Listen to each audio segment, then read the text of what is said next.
हमारे युवाओं ने वहाँ तख्ता पलट किया, वहाँ तख्ता पलट हुआ क्योंकि जो सनातन का नहीं वो हमारे विश्व का नहीं। विरोध में हम 7 नवंबर जंतर मंतर में वृहद और उग्र आंदोलन करने जा रहे हैं। सरकार और हमारी संत हमारी महिलाओं की सुरक्षा नहीं करती है, सनातन महिला का, तभी तो आज दूसरे धर्म में जा रहे हैं। 20 साल से कार्यकर्ता, पुरानी कार्यकर्ता, उनको न टिकट मिल करके पैसे से किसी और को टिकट दी जाती है। ये एक छोटा सा गीत सुनाना चाहता।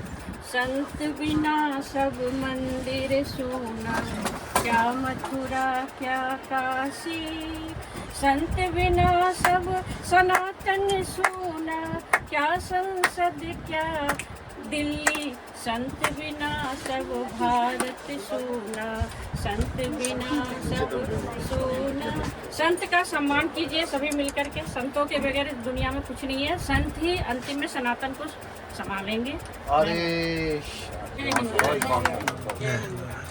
तो यहाँ माधवी जी हैं, माधवी झा जी, और नारी शक्ति है। तो यहाँ पर देख सकते हैं किस प्रकार प्रीतम धाम के द्वारा यहाँ इनको सम्मानित किया जा रहा है। मैं सुन रहा था आपसे जो लगी जो आज समाज में महिलाओं के लिए सनातन धर्म, सनातन संसद धर्म की बात कर रही थी, क्या मैटर है थोड़ा बताएं हमारे दर्शकों को।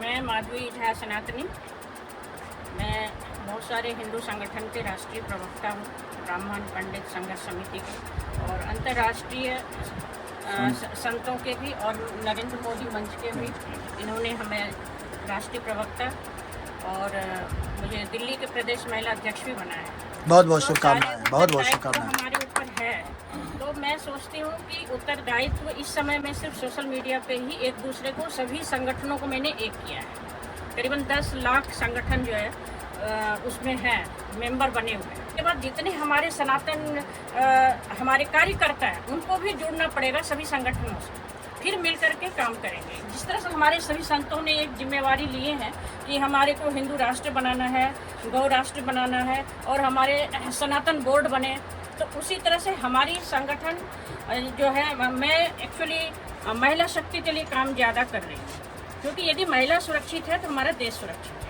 और महिलाओं के लिए ही सभी संत भी कर रहे हैं और सरकार भी कर रहे हैं। महिला सनातन सुरक्षा सदन बने, मैं इस आपके चैनल के माध्यम से बोलना चाह रही हूँ, और आप सबको बहुत बहुत धन्यवाद देती हूँ कि हमारे सभी संतों ने हमारे को जो जिम्मेवारी दी है, इन लोगों का आशीर्वाद हो।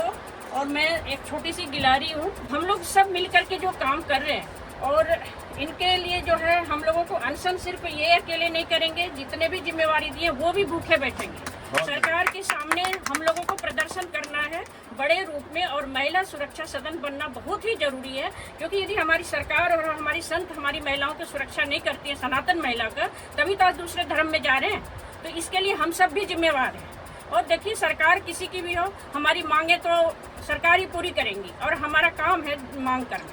और यदि हम मांग नहीं करते हैं और सरकार पूरी नहीं करती है, मांगे करेंगे, धरना प्रदर्शन करेंगे, यदि सरकार मांगे पूरी नहीं करेगी तो हम आने वाले चुनाव भी नहीं होने देंगे। ये हम माधवी सनातनी बोल रहे हैं, चुनाव हम नहीं होने देंगे, क्योंकि आज तक कार्यकर्ताओं का कोई भी जो इतने 200 भाई साहब ने बोला ना कि जब चुनाव जीत जाते हैं तो वो अपना परिवारवाद हो जाते हैं, तो एक नेता नहीं, सभी परिवारवाद है, सिर्फ योगी मोदी जी को छोड़ करके। और हम लोग भी यही चाहते हैं, हर राज्य में योगी जी जैसे मुख्यमंत्री बने, तो ही हमारे भारत का जो जितनी समस्या है सभी दूर होंगी। भ्रष्टाचारी तो हर क्षेत्र में है, और हर राज्य में है, और हर नेता हर पार्टी में है।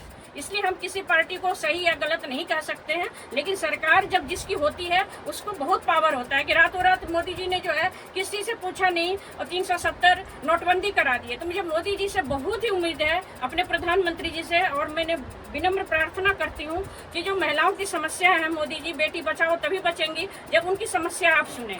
अभी आप झिंगुर वाला कांड सुने, आपने झिंगुर में देखा कि इतने सारे महिलाओं के ये हो गए, तो उसकी जिम्मेवार कौन है? कितने लोगों को सजा मिला, कितने लोगों को आपने पकड़ा? सवाल तो ये है कि सब कुछ सबके सामने है, आपको चोरी करते हुए पकड़ा गया और उसको आप सजा नहीं दे रहे हो, मृत्युदंड नहीं दे रहे हो, रेपिस्ट को भी कोई सजा नहीं मिल रही है, फांसी की सजा। तो इस तरह से हमारी जो सरकार है, ये जब तक सब मिल करके इसके लिए आवाज नहीं उठाएंगे, सरकार हम ही लोग बनाते हैं, हम ही लोग चलाते हैं, और सरकार को इसके ऊपर गंभीरता लेनी पड़ेगी। नहीं तो आने वाले चुनाव में जो है, जो नेपाल वाला कांड हुआ है वही होने वाला है, क्योंकि बेरोजगारी इतनी है। आप कम से कम संतों को गंगा के किनारे आप बिजली पानी सब फ्री करो ना। आपने रोहिंग्या को इतना फ्री करवाया, इतना खाना पीना फ्री दिया, जो हमारे देश के नहीं है। जो हमारे देश के युवा पीढ़ी है वो भूखे मर रहे हैं, उनकी आर्थिक स्थिति इतना खराब है इस समय, उसके लिए कौन सुनेगा? जब हम सरकार बना देते हैं तो वो योजना सिर्फ उनके परिवार के पीछे जाता है, एक भी कार्यकर्ता जनता के पास नहीं जाता है। आप ऑनलाइन वोटिंग कीजिए, ऑनलाइन आप पैसा दीजिए ना। आप गरीब योजना में 10,000 रुपया दे रहे हैं, वो बिचौलिया को हटाइए, बिचौलिया नहीं पहुंचने दे रहा है। बहुत बढ़िया, बहुत आप बढ़िया। उनको बैंक में दीजिए ना पैसा, बीपीएल वालों का कार्ड पर आप ऑनलाइन दे दीजिए। तो इसलिए सरकार हमें देखो, मोदी जी मन की बात सुनते हैं, मैं जनता की दिल की बात सुनती हुई हूँ, दिल की बात भी करती हूँ। मेरा दिल की बात की एक यूट्यूब चैनल भी बनाई हूँ, उसमें मैं अपने घर पे दिल की बात समस्या, एक बहुत बड़े बड़े चैनल ने वीडियो जूम मीटिंग में हमारे से बातचीत कर रहे हैं। बहुत जल्दी आपको वीडियो आएगी कि सरकार यदि चाह ले तो रातों रात सत्ता परिवर्तन हो सकता है। रातों रात पता चलता है जो 20 साल से कार्यकर्ता, पुरानी कार्यकर्ता, उनको न टिकट मिल करके पैसे से किसी और को टिकट दे जाती है। इसका भी दुख है सभी कार्यकर्ताओं को, वो भी नहीं होनी चाहिए।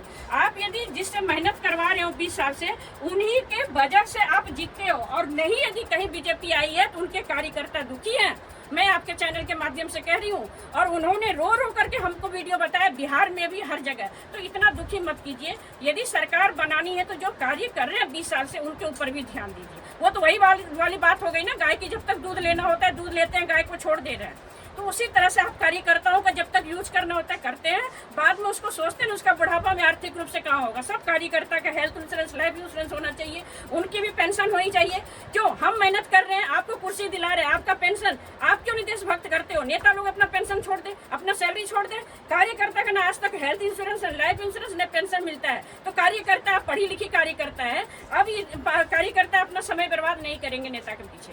और जो बाउंड भरवाएंगे पहले ही कि आप जीतने के बाद आप एक मल्टीपल कार्ड बना करके दो कार्यकर्ता को, अब कार्यकर्ता को जगना पड़ेगा। आप किसी के लिए समय निकालते हैं, यदि आपको कुछ नहीं देता तो आपकी गलती है, आप उनके पीछे समय ना लगाएं। पहले बाउंड लगाएं कि अपना कार्ड बनवाएं उनसे, मल्टीपल कार्ड, कि हम कहीं भी, जैसे यूट्यूबर हैं, जितने पत्रकार भाई हैं, वो कहीं जाए आए तो रहने खाने की व्यवस्था होनी चाहिए। बिल्कुल होनी चाहिए, बिल्कुल होनी चाहिए। जब आप रोडों पर के पाकिस्तानी रोहिंग्या को आपने फ्री में खाना राशन दिया, हिंदुओं का सारा चीज आप दे रहे हो दूसरे देशों वाले को, और हमारे हिंदू भाई बहन भूखे मर रहे हैं, तो हिंदू भाई बहन तो धरना प्रदर्शन करेंगे, दूसरा कोई रास्ता नहीं है। पार्लियामेंट में भी जो है हमारे एक शंकराचार्य की गद्दी होनी चाहिए, आध्यात्मिक सलाहकार होना चाहिए। आज तक जितने भी हमारे भारत में सरकार हुए हैं, राजपाट चलाते थे तो कानून और धर्म से चलता था, एक धर्म की कुर्सी गद्दी लगी रहती थी। आज कहाँ है? चलो कांग्रेस के टाइम में नहीं था, आज तो सनातन धर्म है, हिंदू राज्य है, आज तो हमारी बीजेपी राज्य है। अब क्यों नहीं संसद में कुर्सी लग रही है? इतना मुश्किल क्यों हो रहा है हम लोगों को, ये नहीं समझ में आ रहा है। तो मैं सरकार से प्रार्थना करती हूँ कि आप जनता को जितना खुश करोगे, जनता ही आपको वोट देती है, और जनता को खुश कर दो तो फिर से बीजेपी आ जाएगी हर राज्य में। जय श्री राम, जय श्री राम। बढ़िया आपका वक्ता है, बहुत बढ़िया। जिनेश जी